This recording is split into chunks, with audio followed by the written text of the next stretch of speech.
नमस्कार मित्रांनो, 5 minute English आपल्या या यूट्यूब चॅनलवर स्वागत आहे। आजच्या भागामध्ये आपण रोज इंग्लिश बोलण्याचा जो सराव आहे स्वतःशीच करण्याचा तो तिसरा भाग आपण बघतोय। तर यामध्ये आपण स्वतः इंग्लिश बोलण्यासाठी आज एका वेगळ्या पॅटर्नचे वाक्य आपण बोलणार आहोत, ज्याच्यामध्ये येणार आहे नॉट ओन्ली बट आल्सो। तर नॉट ओन्ली बट आल्सो हे वाक्यामध्ये कधी येतं आणि कसं येतं ते आपण समजून घेऊ आणि त्याच्यानंतर मग त्या वाक्याचा आपण सराव करू। चला तर बघूया नॉट ओन्ली बट आल्सोचा अर्थ काय होतो। नॉट म्हणजे नाही, ओन्ली म्हणजे फक्त, बट म्हणजे पण, परंतु, जर, तर या अर्थाने वापरतो आपण, आणि आल्सो म्हणजे सुद्धा। ठीक आहे, तर नॉट ओन्ली फक्त हे नाही, बट आल्सो तर ते सुद्धा या अर्थाने आपण घेत असतो। बघा एक वाक्य घेऊन समजूया। Ramesh plays cricket, he plays tennis too. Ramesh cricket खेळतो, तो टेनिस सुद्धा खेळतो। इकडे बघा, she is both clever and active, ती दोन्ही आहे, हुशार पण आहे आणि चंचल किंवा सक्रिय किंवा क्रियाशील पण आहे नेहमी। So she is both clever and active. Pankaj likes mangoes, he likes apples too, तर पंकजला आंबे आवडतात, त्याला सफरचंद सुद्धा आवडतात। तर या ठिकाणी I read newspaper, I read magazines too, too चा अर्थ होतो सुद्धा, आणि इकडे अल्सोचा अर्थ सुद्धा होतो। टू, टी डबल ओ, आणि अल्सो याचा अर्थ होतो सुद्धा। ठीक आहे, so I read newspaper, me newspaper वाचतो, वर्तमानपत्रे वाचतो, आणि आय रीड मॅगझिन्स, मी मासिके सुद्धा वाचतो। मॅगझिन्स म्हणजे मासिके। सो आता याच्यामध्ये आपल्याला नॉट ओन्ली बट अल्सोचा वापर करून वाक्य बनवायचं आहे।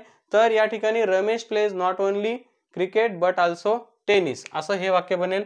बघूया, पहिले आपण वाक्य कसं बनतो हे समजून घेऊ आणि मग त्याचा आपण ओरली सराव करू। रमेश प्लेज, कारण रिटन मध्ये जर एकदा आपल्याला समजलं, ते आपल्या लक्षात राहिलं, तर मग लिहिण्याची गरज नाही। आपल्याला बोलण्याचं शिकायचंय, लिहिण्याचं नाही। So Ramesh plays not only cricket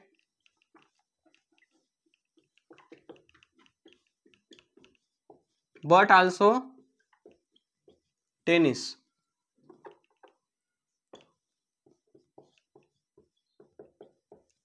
या ठिकाणी हा टू जो आहे तो निघून गेलेला आहे, हा ही पण निघून गेलेला आहे।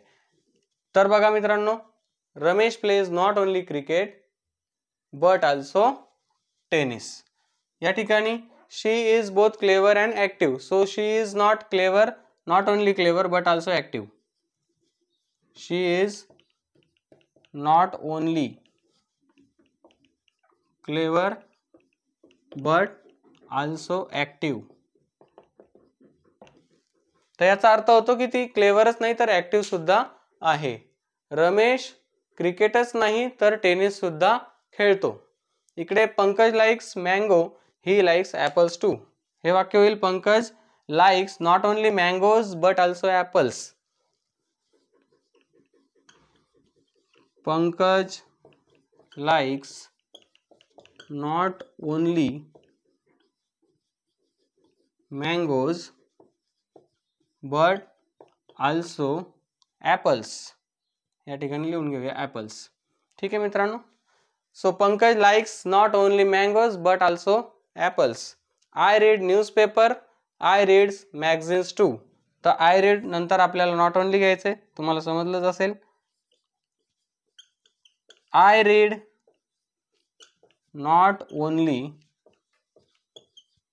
न्यूजपेपर्स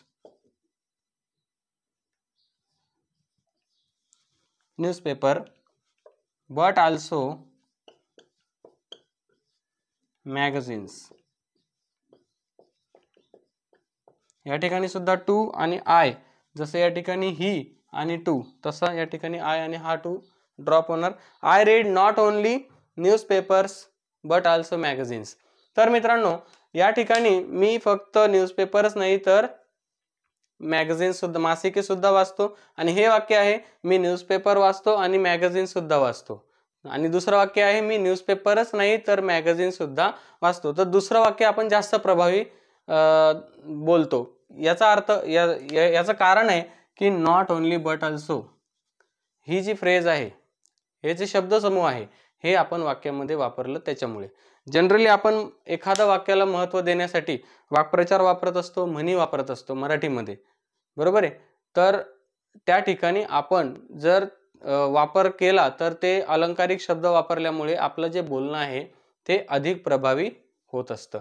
आणि म्हणूनच आपल्याला प्रभावी बोलण्यासाठीच आपल्याला अशा पद्धतीचा जो काही या ठिकाणी शब्दसमूह आहे तो वापरणं अत्यंत गरजेचा आहे. जसं की I speak English, I speak Marathi too. मी इंग्लिश बोलतो, मी मराठी सुद्धा बोलतो. तर या आपल्याला वाक्यामध्ये I speak not only English but also Marathi.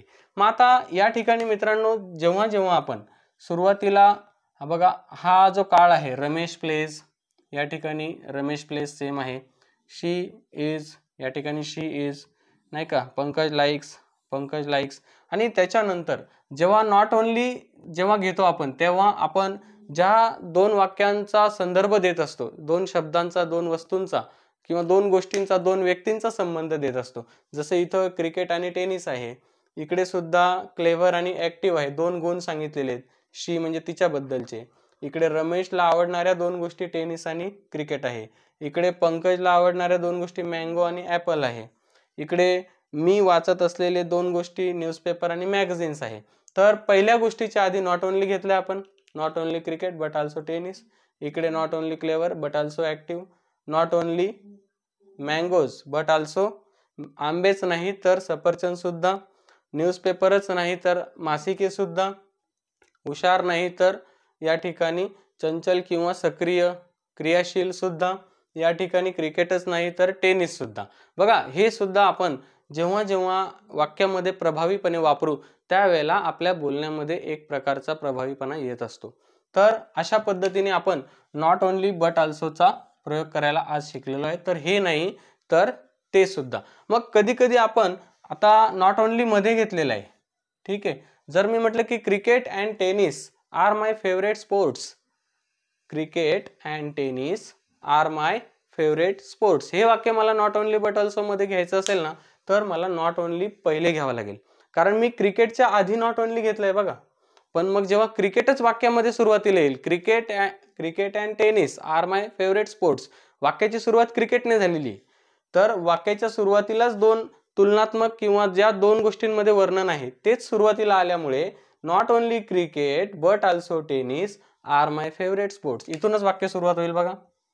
इथूनच not only cricket but also tennis are my favourite sports, हे माझे आवडते खेळ आहेत, ठीक आहे. Not only Ram but also Ramesh are my friends, फक्त रामच नाही तर रमेश सुद्धा माझा मित्र आहे, ठीक आहे. तर अशा पद्धतीने नॉट ओनली सुरुवातीला पण येतं आणि नॉट ओनली अशा पद्धतीने मध्ये सुद्धा येत असतं. आता याच्यामध्ये अजून एक गंमत आहे. नॉट ओनलीच्या जागी, नॉट ओनली बट ऑल्सोच्या जागी आपण ॲज वेल ॲज पण वापरतो. म्हणजे च्या इतकंच ते सुद्धा, ह्या इतकंच ते सुद्धा. आणि नॉट ओनली बट ऑल्सोचा अर्थ होतो की हे नाही तर ते सुद्धा, आणि ह्या इतकंच ते सुद्धा. म्हणजे उदाहरणार्थ की I like tea, I like coffee too, मला चहा आवडतो तर मला कॉफी सुद्धा आवडते. मग I like not only tea but also coffee, हेच वाक्य मी I like tea as well as coffee असं म्हणू शकतो. I play cricket as well as tennis, I play tabla as well as flute. एखादी वस्तू वाजवण्यासाठी सुद्धा प्ले वापरतो आपण, हे पण लक्षात असू द्या की I play flute as well as tabla.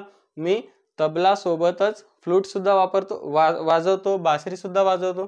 तर बघा, या ठिकाणी अशा पद्धतीने ॲज वेल ॲज तुम्ही इथं पण वापरू शकता की Ramesh plays not only cricket but also tennis, Ramesh plays cricket as well as tennis. इकडे she is not only clever but also active आहे, तर हे वाक्य होईल she is clever as well as active. इथं Pankaj likes mangoes as well as apples.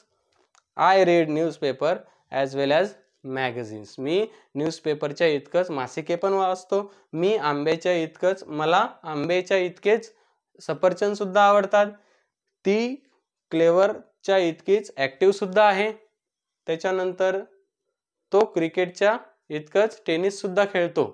तर बघा मित्रांनो, ह्या पद्धतीने आपण ॲज वेल ॲज आणि नॉट ओनली बट ऑल्सो यांचा जर आपण सोप्या पद्धतीने वापर समजून घेतला. बऱ्याच वेळेला आपला प्रश्न असतो की कुठून सुरुवात करावी, बोलण्यासाठी काय करावं नेमकं. तर ह्या सगळ्या गोष्टी आहेत, एक एक ट्रिक्स आपण रोजच्या या 5 मिनिट इंग्लिश या चॅनलवर आपण काही रोजचे भाग टाकत असतो, त्यातला हा तिसरा भाग आहे आपला, की आपण स्वतः प्रॅक्टिस कशी करू शकतो. कारण बऱ्याच जणांचा मला कमेंट्समध्ये अशा पद्धतीने रिप्लाय पण आहे, की आम्हाला वाक्य बनवता येतात, ग्रामर चांगलं आहे, पण आम्हाला डायरेक्ट बोलण्यासाठी काहीतरी सांगा.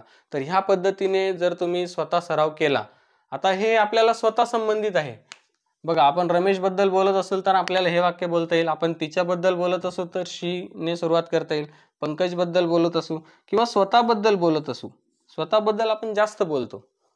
कोणाशी बोलत असताना आपण आयचा जास्त वापर करतो. बघा तुम्ही, फ्रिक्वेंटली आपण आय जास्त वापरत असतो, नाही का. आय रीड, इथं रीड असेल तर रीड, प्ले असेल तर लगेच इकडे वर्ड बदलणार, की I play cricket as well as kho kho. I play not only cricket but also kho kho. असा सराव करा तुम्ही, ठीक आहे. आय या पद्धतीने बघा मित्रांनो. तर अशा पद्धतीने स्वतः सराव करा. 2 वाक्य बोला, ह्याचेच ॲज वेल ॲजचे पण बोला आणि नॉट ओनली बट ऑल्सोचे पण बोला. दोघे सारखेच आहेत, दोघांचा अर्थ सारखाच आहे. नॉट ओनली बट ऑल्सोचा अर्थ आहे की हे नाही तर ते सुद्धा, आणि ॲज वेल ॲज तर या इतकंच ते सुद्धा, याच्याबरोबर ते सुद्धा, ह्या पद्धतीने.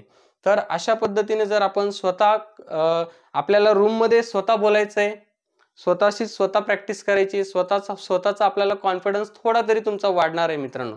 ही एकदा ट्रिक तुम्ही ट्राय करून बघायला पाहिजे, वापरलं पाहिजे, नाही का. तर या ठिकाणी I use white board as well as black board as well as green board. बघा, असं पण आपण म्हणू शकतो, I use not only white board but also smart board. ह्या पद्धतीने सुद्धा तुम्ही बोलू शकता. तर आयने सुद्धा तुम्ही वाक्य जास्त पद्धतीने बोलू शकता. तर व्हिडिओ आवडल्यास मित्रांनो नक्की लाईक आणि शेअर करा. आपल्या चॅनलवर दैनंदिन जीवनामध्ये आपण जे सेंटेन्सेस बोलत असतो इंग्लिशमधले, त्याचा पण एक सिरीज आहे, त्याला तुम्ही सुद्धा व्हिजिट केलं पाहिजे. आणि जर व्हिडिओ आवडला असेल तर चॅनलला लाईक आणि सबस्क्राईब नक्की करा मित्रांनो. भेटूया अशाच एका पुढच्या इंटरेस्टिंग भागामध्ये. धन्यवाद.